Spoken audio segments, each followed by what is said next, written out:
Hello friends, this is Renu Uppal. Welcome back to my channel Roots of Special Education.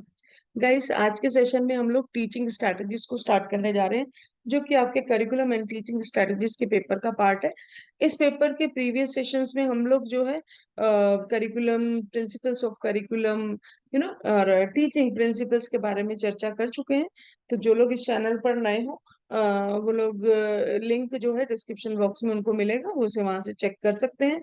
तो आइए start करते हैं आज का सेशन। सबसे पहले गाइस हम लोग ये देखेंगे कि टीचिंग स्ट्रैटेजीज या जिसे हम लोग शिक्षण रणनीतियां कहते हैं वो होती क्या है। टीचिंग स्ट्रैटेजी एक रणनीति का अर्थ क्या होता है? एक ऑर्गेनाइज्ड अप्रोच, एक संगठित दृष्टिकोण जिसे हम अपने अनुभवों के द्वारा मेथड्स के द्वारा जो है हम लोग इस वे में बच्चे के आगे प्रस्तुत करते हैं कि वो बच्चे को चीजों को जो है वो प्रॉपर तरीके से चीजें समझ में आए और एक्सेसिबल होती चीजें जो है, तो हम उसको एक स्ट्रैटेजी प्लान करके बनाते हैं।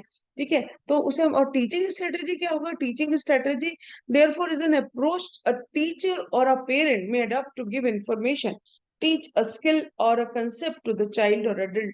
यानी कि इसे टीचर और पेरेंट कोई भी यूज कर सकता है, बच्चे को भी सिखाने के लिए उपयोग में आ सकती है, किसी अडल्ट को भी बनाने के लिए उपयोग में ला सकते हैं हम लोग। और क्या सिखाने के लिए? कोई भी स्किल, कोई भी टास्क, कोई भी इंफॉर्मेशन देने के लिए, कोई भी कंसेप्ट सिखाने के लिए इन टीचिंग स्ट्रेटजीज को एक अप्रोच के रूप में जो है हम लोग उपयोग में लाते हैं। हम लोग को सबको याद होगा, जब भी हमारे पास कोई प्रोजेक्ट होता है, जब भी कोई कार्य होता है, तो हम लोग क्या करते हैं? अपनी स्ट्रैटेजी बनाते हैं कि ये जो टास्क है, ये जो गोल है, मैं इसको किस स्ट्रैटेजी के द्वारा जो है वो अचीव जो है वो करूंगा। तो स्ट्रैटेजी मतलब रणनीति। तो ये टीचिंग की स्ट्रैटेजीज है जिसके द्वारा हम लोग बच्चे को कंसेप्ट जो है वो सिखाने का प्रयास करते हैं। फिर मैं बताना चाहूंगी कि ये डिसेबल और नॉन डिसेबल दोनों ही तरह के बच्चों को सिखाने के लिए उपयोग में आती है। इवन डेली लाइफ में हम लोग भी इन टीचिंग स्ट्रैटेजीज को जो है वो यूज करते हैं। हम किसी भी कंसेप्ट को सीखने के लिए, समझाने के लिए जो है इन स्ट्रैटेजीज को उपयोग में लाते हैं। तो उसके बाद हम लोग ये देखेंगे कि टीचिंग स्ट्रैटेजीज, जब हम टीचिंग लर्निंग प्रोसेस की बात करते हैं तो कौन कौन इनको जो है वो यूज कर सकता है। तो गाइस इसे टीचर यूज कर सकते हैं, पेरेंट्स यूज कर सकते हैं, कम्युनिटी वर्कर्स यूज कर सकते हैं, special educators, anybody who is involved in teaching and learning the child, whether siblings, whether special educator, caregiver, parents, कोई भी जो टीचिंग लर्निंग प्रोसेस में इन्वॉल्व है वो जो है इन टीचिंग स्ट्रैटेजीज का उपयोग कर सकता है। No move to the important concept, कौन कौन सी कॉमन स्ट्रैटेजीज हैं। और ये सारी स्ट्रैटेजीज जो है गाइस हमारे सिलेबस को फोकस करके जो है वो यहाँ पर मेंशन की गई है, जिसमें task analysis, shaping, chaining, prompting and fading, modelling, demonstration, reinforcement, scaffolding, इन सबको हम लोग वन बाय वन करके चर्चा करेंगे। और आज का जो गाइस सेशन होगा वो होगा आपका टास्क एनालिसिस के ऊपर। टास्क एनालिसिस होता क्या है? कार्य का विश्लेषण करना। हम सब जानते हैं कि ये दोनों ही, जो चाहे आईपी हो चाहे ग्रुप टीचिंग हो, बहुत ही इंपॉर्टेंट जो है वो टास्क एनालिसिस उसका पार्ट है। बहुत ही इंपॉर्टेंट पार्ट है। जब भी हम लोग स्पेशल एजुकेशन के कोर्सेज करते हैं तो कार्य को सिखाते समय उसको किस प्रकार से विश्लेषित करना है। कार्य तो सारे ही टीचर सिखाते हैं, बच्चों को टास्क सिखाना है, इंस्ट्रक्शंस देनी है, इंफॉर्मेशन, गोल अचीव कराने हैं, लेकिन इन टास्क को सिखाते समय उसको किस तरह से एनालाइज करना है ना। और बच्चे को ध्यान में रख करके, बच्चे की एबिलिटी को ध्यान में रख करके, वो अगर लो एबिलिटी का बच्चा है या हाई एबिलिटी का बच्चा है तो हम वो टास्क एनालिसिस किस तरह से जो है वो मॉडिफाई कर सकते हैं। अब टास्क को एनालाइज किस में करना है, किस में विश्लेषित करना है? टास्क को गाइस हमें छोटे छोटे टुकड़ों में, सिंपल स्टेप्स में जो है वो क्या करना है? एनालाइज करना है, छोटे छोटे टुकड़ों में बांटना है। ये छोटे छोटे जो टुकड़े होते हैं उसे टेक्निकल भाषा में हम लोग क्या कहते हैं? सब टास्क कहते हैं। एग्जाम्पल पिक्चर के माध्यम से आपके सामने है। Task analysis for pointing two colours. Guys बच्चे को कलर सिखाया जा रहा है, तो यहाँ पे आप पिक्चर के माध्यम से देखे जा रहे हैं कि हम बच्चों को जो है कलर की पहचान करा रहे हैं। तो किस तरह से हम जो है उसको छोटे छोटे टुकड़ों में बांट रहे हैं, मैचिंग करवा रहे हैं, फिर आइडेंटिफिकेशन करा रहे हैं, फिर जो है चॉइसेस को बढ़ाते चले जा रहे हैं वन बाय वन, है ना, स्टेप्स को। तो एक टास्क है, उसको हम लोग छोटे छोटे सब टास्क में बांट रहे हैं, और उन सब टास्क को मिला करके क्या बनेगा? वो एक टास्क एज अ होल बनेगा। क्लियर? तो task analysis is the procedure, एक प्रोसेस है, okay, of teaching a behaviour objective, किसी भी बच्चे को कोई कार्य, कोई टास्क, कोई कंसेप्ट, है ना, कोई स्किल सिखाने के लिए हम क्या करते हैं, जब उस टास्क को स्मॉल और सिंपल स्टेप्स में जो है वो बांटते हैं, उसे हम लोग क्या बोलते हैं, टास्क एनालिसिस या कार्य का विश्लेषण कहते हैं। अब डेफिनेशन देखेंगे गाइस, मैकार्थी ने 1987 में जो है एक डेफिनेशन, बड़ी इंपॉर्टेंट डेफिनेशन टास्क एनालिसिस के लिए बताइए। Task analysis is a teaching strategy in which task is broken down into the teachable components and arranged in sequential order। तो यहाँ पे क्या इंपॉर्टेंट चीजें आ रही है कि ये है क्या।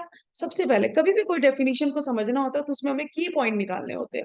ठीक है, की पॉइंट क्या है, टास्क एनालिसिस है क्या, एक टीचिंग स्ट्रैटेजी है जिसमें हम लोग क्या करते हैं, task is broken down into the teachable content. जो टास्क है, जो कार्य है, जो बिहेवियर है, उसको हम लोग टीचेबल, सीखने योग्य, पढ़ाने योग्य छोटे छोटे कंपोनेंट में, सब टास्क में जो है वो ब्रोकन करते हैं, तोड़ते हैं। एंड फिर उसको तोड़ने के बाद क्या करते हैं, arrange in the sequential order. और फिर उसको तोड़ने के बाद सीक्वेंशियल ऑर्डर में, सिंपल टू कॉम्प्लेक्स, फर्स्ट से लास्ट की ओर, है ना, छोटे से बड़े की ओर, इस तरह से हम जो उसको अरेंज करते हैं, जहां पे प्रिंसिपल्स जो है उसके अंदर छुप, टास्क एनालिसिस करते हुए हम लोग डिफरेंट टीचिंग प्रिंसिपल्स का उपयोग करते हैं, जिसे ऑलरेडी हम लोग प्रीवियस सेशंस में पढ़ चुके हैं। तो ये जैसे अभी मैंने आपको बताया, सिंपल टू कॉम्प्लेक्स, तो टास्क एनालिसिस करते समय बहुत सारे प्रिंसिपल्स का भी हम लोग यहाँ पर उपयोग करते हैं। तो टास्क एनालिसिस क्लियर है अब आपको, एक टीचिंग स्ट्रेटजी है जहां पर हम लोग टास्क को छोटे छोटे टुकड़ों में तोड़ते हैं, एनालाइज करते हैं, जो टुकड़े, जो सब टास्क टीचेबल होने चाहिए, पढ़ाने योग्य होने चाहिए, और जिसे हम लोग क्या बोलते हैं, सब टास्क बोलते हैं, और फिर उनको हम लोग क्या बोलते हैं, अरेंज करते हैं सीक्वेंशियल ऑर्डर में, और फिर हम उसको जो है टास्क को सिखाते हैं। अब क्वेश्चन आता है कि टास्क एनालिसिस सिखाने करने की जरूरत क्यों है, हम एज ए होल ही डायरेक्टली बच्चे को कार्य को सिखा देते हैं, नहीं गाइस। चाहे ये तो हम इनको छोटे छोटे टुकड़ों में नॉर्मल बच्चों को भी सिंपल टू कॉम्प्लेक्स सिखाते हैं, जो नॉन डिसेबल बच्चे होते हैं उनके लिए भी ये चीज यूज करते हैं, लेकिन ये और भी ज्यादा स्पेसिफिक और इम्पोर्टेंट हो जाती है जब आप मेंटली चैलेंज्ड या इंटेलेक्चुअली डिसेबल बच्चों के साथ में जो है वो डील कर रहे हैं। हम सब जानते हैं कि ऑल मेंटली हैंडीकैप या intellectually disable children learn easily through small steps. वो छोटे छोटे स्टेप्स से जो है वो आसानी से सीख पाते हैं। क्यों? लैक ऑफ कॉग्निटिव लिमिटेशन, क्योंकि कॉग्निटिव लिमिटेशन है उनके अंदर। ठीक है, तो instead of teaching a behavioural objective as a whole, the teacher can split it into several small steps। बजाय कि आप उनको एज ए होल किसी टास्क को सिखाएं, आप उनको उस टास्क को छोटे छोटे टुकड़ों में बांटकर सिखाएं, ताकि ये जो टुकड़े जो सिंपल टू कॉम्प्लेक्स प्रिंसिपल को फॉलो करते हुए बनाए जाएंगे, ये टुकड़े जो, जब इन स्टेप्स को, सब टास्क को बच्चा जब सीखेगा तो क्या होगा, उसको सफलता मिलेगी। शुरू में स्टार्टिंग में ही क्या होगा, फेलियर नहीं मिलेगा। तो छोटे छोटे बहुत ही आसान आसान से सब टास्क है, छोटे छोटे टुकड़ों में एक बड़ा टास्क है, जब हमने बच्चे के आगे रखा है, तो बच्चा क्या करेगा, एक एक टास्क को आसानी से जो है वो कर सीखता हुआ चला जाएगा, और पता ही नहीं चलेगा कब वो बहुत ही डिफिकल्ट और एक बहुत बड़ा टास्क जो है वो सीख गया है।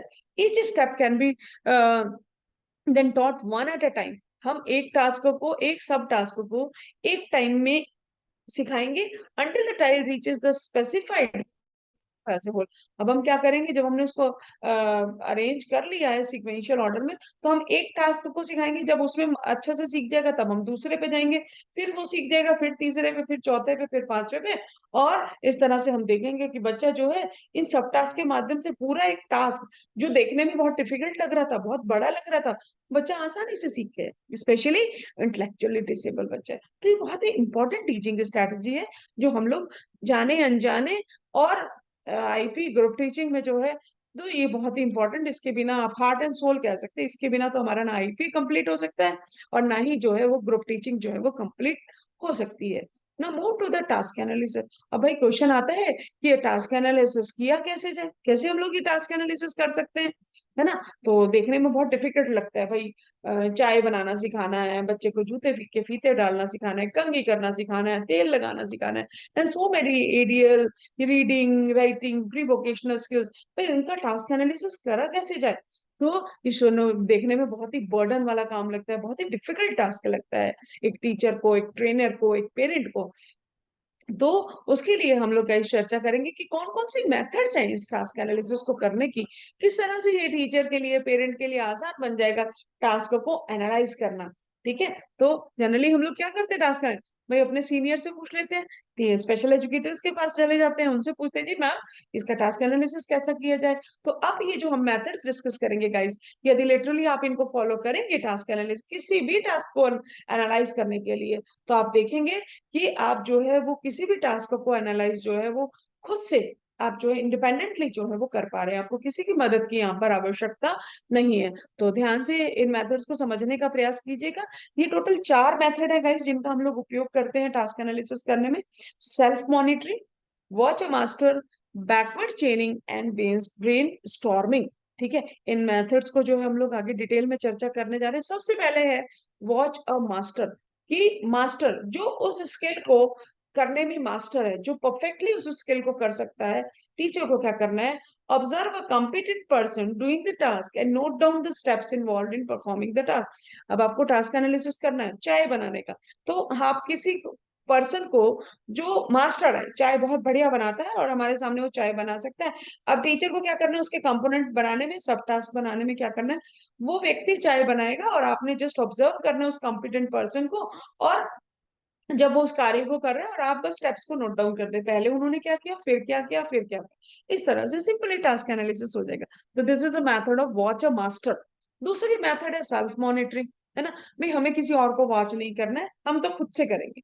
तो आप क्या कर सकते हो, खुद जो है आप उस स्टेप्स को करके देखिए। पहले आपको चाय बनाना है या जूते के फीते बांधना है, तो हम एक एक करके उन स्टेप्स को जो है वो कर रहे हैं, और फिर उसको एक स्टेप किया, फिर उसको लिखा, फिर दूसरा स्टेप किया, फिर लिखा, फिर तीसरा स्टेप किया, लिखा, या फिर एक साथ सारे टेस्ट करके और फिर हम लोग उसको मेमोराइज करके और फिर हम लोग जो उसको सीक्वेंस में लिख सकते हैं। The teacher can perform the task herself और on self and note down all the steps involve in completing the task, कि उसने किन किन स्टेप्स को किया जब वो टास्क उसका जो है वो कंप्लीट हो गया। तो this is called self monitoring, खुद को देख करके। ठीक है, फिर उसके बाद आता है गाइस बैकवर्ड चेनिंग। द चेनिंग बहुत ही इंपॉर्टेंट टीचिंग स्ट्रेटेजी है जो अपकमिंग सेशंस में आने वाली है। उसके दो टाइप्स हैं गाइस, तो लेकिन जब हम लोग टास्क एनालिसिस की बात करते हैं तो हम बैकवर्ड चेनिंग जो है वो यहाँ पर, या चेनिंग मेथड जो है वो यहाँ पर यूज कर सकती है। Teacher can think about the steps involve in the task and note down ten, तो उनको दे सोच करके और एक चेन में, एक श्रृंखला में जो है वो टास्क को डाल करके, एक टास्क कंप्लीट होने पर दूसरा टास्क, दूसरे से तीसरा, तीसरा, यानी आप जंप नहीं कर पाएंगे, तो ये एक श्रृंखला के रूप में जो है वो टास्क जुड़े होंगे। तो आपको श्रृंखला बना करके उसके सब टास्क की और फिर जो है आप जो है उसका टास्क एनालिसिस कर सकते हैं। इसमें गाइस फॉरवर्ड भी होती है और बैकवर्ड भी होती है। तो बैकवर्ड चेनिंग का मतलब क्या है, पीछे से, यानी लास्ट स्टेप सबसे पहले मेमोराइज करने की, सबसे पहले लास्ट में क्या आएगा, इससे पहले, फिर उससे पहले, फिर उससे पहले, एंड देन जो है हम फर्स्ट स्टेप तक पहुंचेंगे। तो लास्ट टू फर्स्ट स्टेप जब हम लोग पहुंचते हैं तो उसे हम लोग कहते हैं बैकवर्ड चेनिंग, और इसको हम लोग जो है ये वन ऑफ द टाइप भी है ट्रेनिंग, सॉरी, टीचिंग स्ट्रैटेजी का, और ये आपका बैकवर्ड चेनिंग की एक मेथड भी। ओके, तो now move to the brainstorming. Brainstorming क्या होती है, ठीक है, हमें मालूम है ब्रेन, दिमाग, स्टॉर्म, तूफान, यानी तूफान की तरह आइडियाज आ रहे हैं, सब टास्क आपके दिमाग में आ रहे हैं। This deals with writing down all the component steps without any order, कोई ऑर्डर आपको नहीं बनाना, जैसे आपको तूफानी तरीके से आपके दिमाग में सब टास्क आ रहे हैं कि ये भी होता है, ये भी होता है, ये भी होता है, बस लिखते चले जाइए। एंड लेटर बाद में आप क्या करिएगा, इन सारे आइडियाज को, इन सारे सब टास्क को आप क्या कर सकते हैं, steps have to be arrange in the logical order, फिर उनको आपको ऑर्डर में लगाने की जो है वो आवश्यकता होती है। इसे हम लोग क्या कहते हैं, ब्रेन स्टॉर्मिंग जो है वो मेथड कहते हैं। तो गाइस ये 4 मेथड हैं जिनको हम लोग टास्क एनालिसिस करने में यूज कर सकते हैं, self monitoring, watch a master, backward चेनिंग and brain storming. अगर आप ये चारों मेथड्स में से किसी भी मेथड को आप यूज करते हैं तो आपको किसी भी तरह का टास्क एनालिसिस करने में किसी तरह की कोई दिक्कत आई एश्योर कि नहीं आएगी। तो अब गाइस कुछ एग्जांपल है, प्रैक्टिकल एग्जांपल है, जिसे हम लोग जो है वो टास्क एनालिसिस करते समय हम लोग, हमारे कुछ एग्जांपल्स मैंने लिए हैं यहाँ पे, ताकि आपको ये प्रैक्टिकली आपको समझ में आए कि कैसे हम लोग कर सकते हैं। जैसे यहाँ एक एग्जांपल लिया गया गाइस शर्ट पहनने का, है ना, Manoj will put on a shirt correctly, बच्चा शर्ट किस प्रकार से पहनेगा, पिक्चर के माध्यम से भी आपको समझ में आ रहा है किस तरह से, देखिए अब मैं इसको आपको रीड आउट करके बताती हूँ कि सबसे पहला सब टास्क क्या है, कि Manoj will hold the collar of the shirt with left hand, left hand में होल्ड कर रहा है, फिर will insert right hand into the right sleeve, फिर राइट हैंड को उसमें डालना है राइट स्लीव में। उसके बाद में Manoj will hold the collar from back and bring to the left side with the left hand. ठीक है, यानी जो जो चीजें हम कर रहे हैं उसको आपको सिंपल भाषा में जो है आपको एक सब टास्क के रूप में लिखना है। फिर दोनों बाजू डलने पर क्या होगा, कॉलर को होल्ड करेगा, राइट साइड पे लेके जाएगा, लेफ्ट साइड पे लेके जाएगा। Manoj will hold collar with right hand, फिर राइट हैंड से कॉलर को पकड़ेगा। Manoj will insert left hand into left sleeve and Manoj will fold the collar. उसके बाद में लेफ्ट स्लीव में डाल के, क्योंकि एक से पहले उसने पकड़ा, और फिर उसके बाद में क्या करेगा, फिर होल्ड द कॉलर, फिर कॉलर को जो है वो पकड़ेगा, शर्ट को जो है सीधी करेगा। तो ये आपका क्या हो गया, आपको शर्ट पहनने का कार्य कार्य विश्लेषण जो है वो हो गया।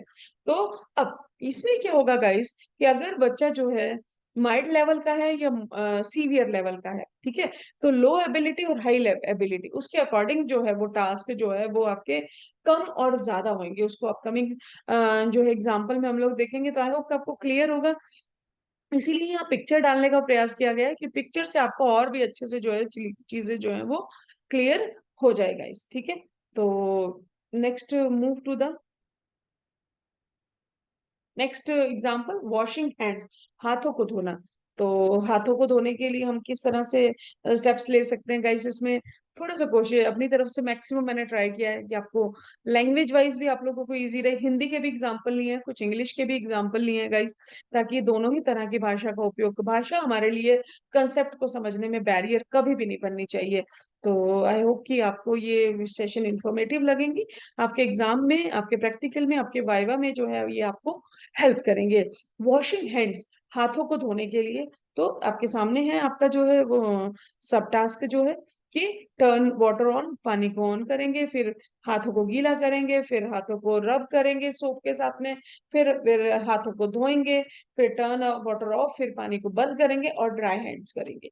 तो गाइस ये आपको दिख रहा है कि ये आपका जो है बच्चा है जिसका लेवल बहुत अच्छा है, उसके अकॉर्डिंग जो है टू द पॉइंट अगर हम भी हाथ धोना सीखते हैं तो हम यही स्टेप्स जो है वो जनरली फॉलो करते हैं। अब यदि लो एबिलिटी का बच्चा है, कोई सीनियर लेवल का बच्चा, तो यही टास्क जो है आपके turn water on, wet hands, ये टास्क 2 की बजाय 5 स्टेप में बदल जाएगा, 5 सब टास्क में जो है वो बदल जाएगा। तो ये था एग्जाम्पल आपका वॉशिंग हैंड्स का। इसके बाद है जूते के फीते डालना, टाइंग शू लेसेस। बहुत ही डिफिकल्ट टास्क हमारे सामने लगता है, हिंदी इंग्लिश दोनों में मैंने लेने का यहाँ प्रयास किया है। तो गाइस आप किसे गो थ्रू कीजिएगा किस तरह से हम लोग एक एक स्टेप्स जो है यहाँ पे आपके सब टास्क किस तरह से बनेंगे, है ना, फीतों को कैसे खींचना है, फिर उनको ऊपर लेकर के आना है। आप खुद से एक बार करके देखिएगा, अब देखिएगा ये वही सारे स्टेप्स हैं जब हम खुद शू लेसेस को टाई करते समय जो है हम स्टेप्स को फॉलो करते हैं। तो किस तरह से फिर पुल द लेसेस से लेकर के किस तरह से pull the loop away from one another, pinch the laces तक का जो है ये आपके सब टास्क जो है वो बने हुए हैं। ये आपके लो एबिलिटी लेवल के बच्चे को ध्यान में रख के ज्यादा सब टास्क में जो है इसको डिवाइड किया गया है। अब ऐसा कोई इसमें से टास्क नहीं होगा जो हम लोग यूज नहीं करते हैं, बस कम ये ज्यादा सब टास्क जो है वो बच्चे की सीवियरिटी लेवल को देख करके जो है वो बनाए जाएंगे। Okay, now move to the next example, जो अभी तक आपको बोलते हैं कि विभिन्न क्षमता स्तरों वाले बच्चों के लिए, ठीक है, कि लो एबिलिटी का बच्चा है या हाई एबिलिटी का बच्चा, डिफरेंट एबिलिटी लेवल को ध्यान में रख करके किस तरह से एक ही टास्क को हम लोग अलग अलग सब टास्क में जो है वो डिवाइड कर सकते हैं, कम और ज्यादा सब टास्क में डिवाइड कर सकते हैं। तो यहाँ जो एग्जांपल लिया गया है गाइस वो है आपका दाल और चावल को मिला करके बिना गिराए, ठीक है, चम्मच के साथ में खाने का जो है वो प्रयास किया जा रहा है। तो किस तरह से ये आपका निम्न योग्यता स्तर, यानी कि यदि बच्चा सीवियर लेवल का है, मॉडरेट लेवल का है, तो हम किस तरह से उसके सब टास्क बनाएंगे। और ये उच्च योग्य स्तर, हम खाना चाहते हैं दाल चावल मिक्स करके चम्मच से, या फिर कोई बच्चा माइल्ड लेवल का है, हम उसको, या एक नॉन डिसेबल बच्चे को यदि सिखाना चाहते हैं तो वो इस तरह से टास्क एनालिसिस जो है वो होएगा। ठीक है, तो आप यहाँ देख रहे हैं किस तरह से देखिएगा।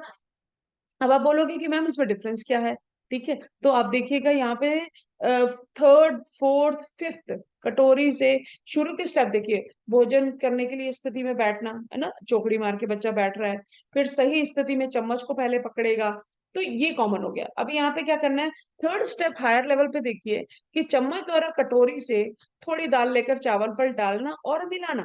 ये हमने एक सब टास्क बनाया हाई हाई एबिलिटी वाला जो लेवल वाला बच्चा है उसके लिए, लाइक बच्चा माइल्ड लेवल का है सपोज, या नॉर्मल बच्चा है। लेकिन अभी यही बच्चा, यही जो अगर सीवियर लेवल का बच्चा है, मॉडरेट लेवल का बच्चा है, प्रॉब्लमेटिक बच्चा है, तो आप क्या करेंगे, इसको आपने इस टास्क को चम्मच द्वारा कटोरी से थोड़ी दाल लेकर चावल पर डालना और मिलाना, इसको आप देखिए क्या करा हमने, तीन भागों में बांट दिया, तीन सब टास्क में बांट दिया। कटोरी से एक चम्मच दाल निकालना, दाल को चम्मच पर चावल पर गिराना, और चम्मच से दाल व चावल को मिलाना। तो आप देख रहे हैं किस तरह से तीन सब टास्क यहाँ पर एक ही सब टास्क में मिल गए। तो क्योंकि क्यों मिला दिया एक ही सब टास्क में, क्योंकि ये हाई एबिलिटी लेवल के बच्चे हैं, इनको आपको इतना डिटेल में बताने की जरूरत नहीं है, ये कंबाइन इंस्ट्रक्शंस को ले सकते हैं, ये संयुक्त जो है निर्देशों को जो है वो समझ सकते हैं, लेकिन ये नहीं समझ सकते। यहाँ पे हम क्या कर रहे हैं, उन्हीं कंबाइन इंस्ट्रक्शन को हम लोग एक एक करके स्प्लिट करके जो है वो वन बाय वन जो है वो बता रहे हैं। आई होप क्लियर होगा सबको। ठीक है, तो ये कुछ टास्क एनालिसिस के एग्जांपल्स है गाइस, लास्ट सेशन के लास्ट में है। यहाँ एक फॉर्मेट जो हम लोग आईपी और थ्योरी सॉरी ग्रुप टीचिंग के प्रैक्टिकल में हम लोग जनरली यूज करते हैं। तो किस तरह से इसको हम लोग भरते हैं गाइस, कैसे सेशंस इंक्लूड किए जाते हैं, ये प्रॉम्प्टिंग है आपका। टास्क यहाँ पर है बच्चे को कलर कंसेप्ट जो है sorting, red yellow and blue colours का कंसेप्ट यहाँ पे सिखाया जा रहा है। तो ये आपके सब टास्क है, 5 सब टास्क में उसको बांटा गया है। ठीक है, ये कुल योग आएगा टोटल, और यहाँ पे परसेंटेज आएगी। तो ये है आपका एंट्री लेवल जो कि 10 जून को गाइस किया गया। और फिर इसी तरह से जो है वो आगे आगे, सॉरी यहाँ पे ये 13/3 लिखा हुआ है, लेकिन ये 13/3 9 के 13/6 है, 13 जून है यहाँ पे। ठीक है, फिर 20 जून है, फिर 25 जून है, 30 जून है। और इस तरह से गाइस ये सेशंस हैं। ठीक है, जिसमें हम लोग जो है फॉर्मेटिव इवैल्यूएशन कर रहे हैं। अभी पीछे मैंने आपको फॉर्मेटिव समेटिव इवैल्यूएशन बताया था, तो ये आपका बेसलाइन है, असेसमेंट है। ठीक है, जब हमने बच्चे को लिया इस कार्य को सिखाते, स्टार्टिंग लेवल क्या है। ठीक है, तो पहले टास्क में बच्चा जीपी के लेवल पर है। ठीक है, आने वाले जो सेशन होगा टीचिंग स्ट्रैटेजी में हम लोग प्रॉम्प्टिंग और फेडिंग को बहुत अच्छे से पढ़ेंगे। तो जिन लोगों को ये जीपी पीपी नहीं पता है, उनको मैं प्रैक्टिकली जो है इनको बताने का प्रयास करूंगी, तो और भी अच्छे से क्लियर हो जाएगा। तो जेस्चरल प्रॉम्प्ट, ठीक है, सेकंड वाला जो है फिजिकल प्रॉम्प्ट पे है। तो बच्चे का लेवल आप देख रहे हैं कि इसमें से एक भी टास्क जो है वो इंडिपेंडेंट नहीं है। इंडिपेंडेंट कब बोलेंगे, जब प्लस आएगा, इसी को ही हम लोग 1 स्कोर देने जा रहे हैं, बाकी किसी भी प्रॉम्प्ट पे स्कोर नहीं होगा। ये प्लस, या इसे वर्बल रिक्वेस्ट भी कहते हैं, कि बच्चा इंडिपेंडेंटली इसको कर पा रहा है। तो आप देख रहे हैं कि प्रवेश जो स्तर है या एंट्री लेवल है, वहां पे बच्चे का लेवल क्या है, 0% है। टोटल स्कोर 0 है, क्योंकि एक भी 5 में से एक भी टास्क प्लस नहीं है। फर्स्ट में भी आप देख रहे हैं, फर्स्ट जो सेशन है वहां पे भी 0 आया है, सेकंड सेशन पे भी 0 है। थर्ड जो सेशन है, थर्ड टाइम जो टीचर ने जो इवेल्युएट किया है, तो यहाँ पे इन्होंने क्या, आप क्या देख रहे हैं, 3-3 4-4 दिन के गैप पे जो है वो उन्होंने इवेल्युएशन किया है। This is formative evaluation. ठीक है, फॉर्मेटिव असेसमेंट भी आप इसे कह सकते हैं। तो क्या हो रहा है यहाँ पे, जब थर्ड सेशन का जब उसने इवेल्युएशन किया, तो देखा कि क्या हुआ, बच्चे ने एक जो फर्स्ट वाला टास्क है वो जीपी से वीपी पे आया, और फिर वो वीपी से प्लस पे आ गया, और लास्ट तक वो प्लस पे रहा। इस तरह से आप देख सकते हैं कि किस तरह से इस फॉर्मेट को भरा गया है। तो आप फर्स्ट वाले पे देखिएगा, अब परसेंटेज, अब क्वेश्चन आता है कि परसेंटेज कैसे निकलेगा। तो टोटल का इस 5 सब टास्क हैं, इसके 5 में से एक प्लस कर रहा है, तो अंडरस्टूड है कि 20% हो गया। ठीक है, फोर्थ सेशन पे भी एक ही प्लस होगा तो 20%। फिफ्थ सेशन में 2 प्लस हो गए हैं, तो ये 40% हो गया। सिक्स सेशन में 3 प्लस हो गए हैं। यानी कि देखिए किस तरह से इंप्रूवमेंट पीपी से एमपी पे, जीपी पे, वीपी पे जाता है, और वीपी से प्लस पे आ रहा है। कोई भी सब टास्क ये ग्रेजुअली इंप्रूवमेंट होती है गाइस। ठीक है, तो कोई भी टास्क आप देखिएगा कि कोई भी एकदम से पीपी से प्लस पे, बहुत रेयरली ही ऐसा होता है, आता है। बच्चे ग्रेजुअली इंप्रूव करता है। फिजिकल प्रॉम्प्ट से मॉडलिंग प्रॉम्प्ट पे आएगा, फिर जेस्चरल प्रॉम्प्ट पे, फिर वर्बल प्रॉम्प्ट पे, और फिर बच्चा जो है उसको इंडिपेंडेंटली जो है वो कर पा रहा है। तो 40%, फिर ये 60% हुआ, और लास्ट में 60%, यानी 3 ही टास्क। अभी भी 2 सब टास्क, आपको मालूम है ये सब टास्क सिंपल टू कॉम्प्लेक्स है, जैसा मैंने अभी आपको बताया था कि प्रिंसिपल फॉलो हो रहा है। तो जो लास्ट वाले सब टास्क हैं वो डिफिकल्ट है, वहां पर हम लोग क्या कर रहे हैं, मल्टीपल चॉइसेस में से कलर को आइडेंटिफाई कर रहे हैं, तो वो बच्चा जो है वो सॉर्टिंग नहीं कर पा रहा है। लेकिन फर्स्ट जो थ्री सब टास्क है वो इंडिपेंडेंटली अब बच्चा कर पा रहा है। देखिए अब इंप्रूवमेंट देखिए, जरूरी नहीं है हर बार 100% ही सीखेगा, है ना। याद आया आप लोगों को प्रिस्क्रिप्टेड क्राइटेरिया क्या है और बिहेवियर क्या है? हमारा प्रिस्क्रिप्टेड क्राइटेरिया था कि 100% सीखेगा, पांचों के पांचों सब टास्क सीख जाएगा। लेकिन बिहेवियर क्या हुआ? 60%। तो डिस्क्रिपेंसी यहाँ पर क्या होगी? 40% की डिस्क्रिपेंसी होगी। अभी भी दो सब टास्क हैं जो बच्चा नहीं कर पाया है, इसका मतलब अभी इस टास्कों को मेंटेनेंस की जरूरत है, तभी ये सारे इसमें जो है वो स्किल्ड हो पाएगा। तो आई होप कि गाइस आपको ये परफॉर्मा, प्रैक्टिकल परफॉर्मा जो है वो बहुत अच्छे से क्लियर होएगा। तो ये था गाइस आज का छोटा सा सेशन टास्क एनालिसिस के ऊपर, जिसमें मैंने डिफरेंट एग्जांपल्स, टास्क एनालिसिस के मेथड्स, मीनिंग बताते हुए इस सेशन को मूव किया। तो आई होप सेशन क्लियर होगा।